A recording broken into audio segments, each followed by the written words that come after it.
Now, so let's move up a bit now. So now the child has been well fed. The child gets to school. But the child becomes inactive or a little bit lethargic or something. Could that be part of the meal? No. When a child is well fed, the child will never Be inactive. be inactive. The child will concentrate and is ready. He's prepared to learn. It's only when you force your child to eat overfeeding. You know, some women, they're like, oh, his tummy is still empty. Why not stuff him? Even while the child is saying, Mommy, I'm full, I'm okay. You're like, oh, no, you have to finish this thing. You know, children, they have relatively small stomach. So we shouldn't use our own stomach to, like, measure. Yes. It could just be a feast of their palm. Let them eat. Not you forcing them to finish everything. I see some parents, they have cane with them. You must finish this food. You have to finish it. And while the child is still lamenting, I am full, I'm choking. You're like, you must finish it. It is not good. Allow a child to eat what he or she can take.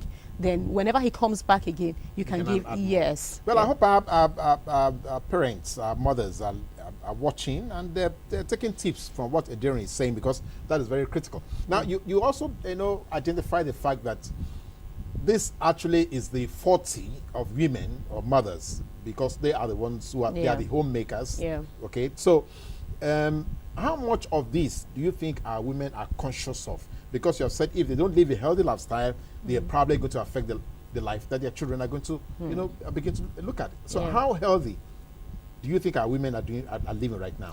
Yeah, I think for now, I'll give them 30%. They are just getting the awareness and they are working towards it. Why some, they are still very backwards. They don't want to. I'll just give an instance. We went to a school and the mother, she has a 4-year-old child. And all she does in the morning is she gives the child fizzy drinks, all sorts, different things. That's what she packs in the child's lunch bag. And the school proprietor had to call the woman, telling her that what she gave to the child is not healthy and the child is stealing. She was screaming that is her only child. She gives the child whatever she wants to give. I mean, that's their only child. They really have to pamper the child, stuffs like that. So you see, for her, I think she has no clue on what healthy nutrition is for children. And there's another incident of a 10-year-old child, a 10-year-old girl, 2 weeks ago, that she was swimming, that had heart attack. Yeah, 10 years old. Her weight was 80, just imagine a child, 80 kg.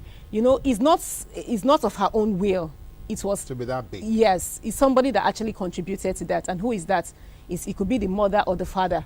You know, when a child says, I want ice cream. You give. You give. He says, I want this, you give. I want this, you give. I mean, as a mother, you should sit down and talk to your child on the importance of healthy eating. When you, as a mother, lead a healthy lifestyle, you know, you're actually instilling in your children the very importance of living healthy from a very young age. And this could actually help to combat obesity and other health-related issues. I like the question that you have just brought to the table. That's the question of obesity. Yeah. Now, it's been reported that gradually, quite a number of children in this part of the continent are now obese. Yes, becoming exposed to health issues, health conditions that we thought are from the Western world and all that. So, how did we get to that level?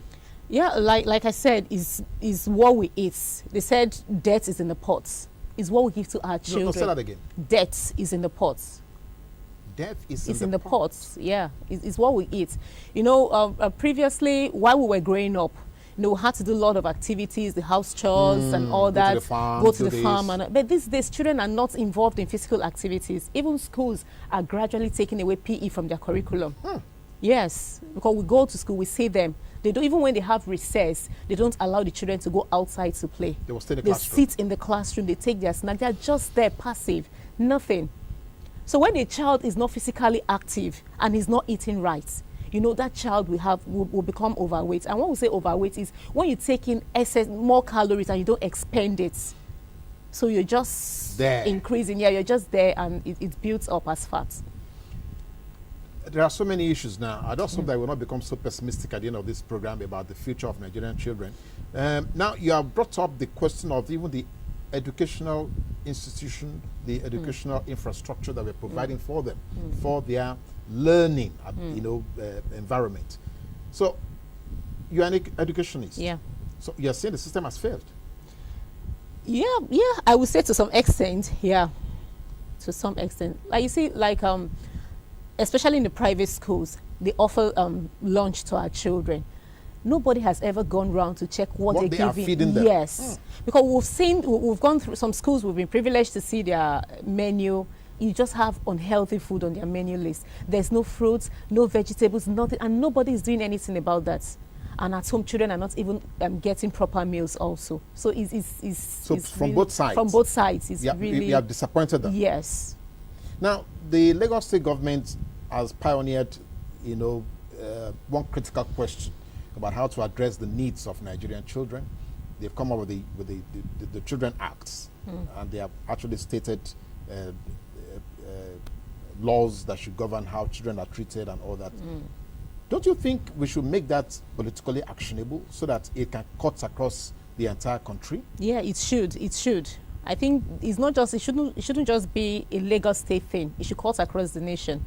Because if the act is actually, saying good things about the children, the rights of children and all that, it shouldn't just be a one state affair. It should cut across the nation, which I think the federal government should key into this opportunity and help other children. Well, it won't be the federal government. It will be, what are we doing as citizens of Nigeria to demand for these to be actionable, politically actionable? You run an NGO. An NGO, yeah. Yes. Have you ever thought about this? Yeah, well, now you're saying it, I actually, I partner with Lagos State Ministry of Education.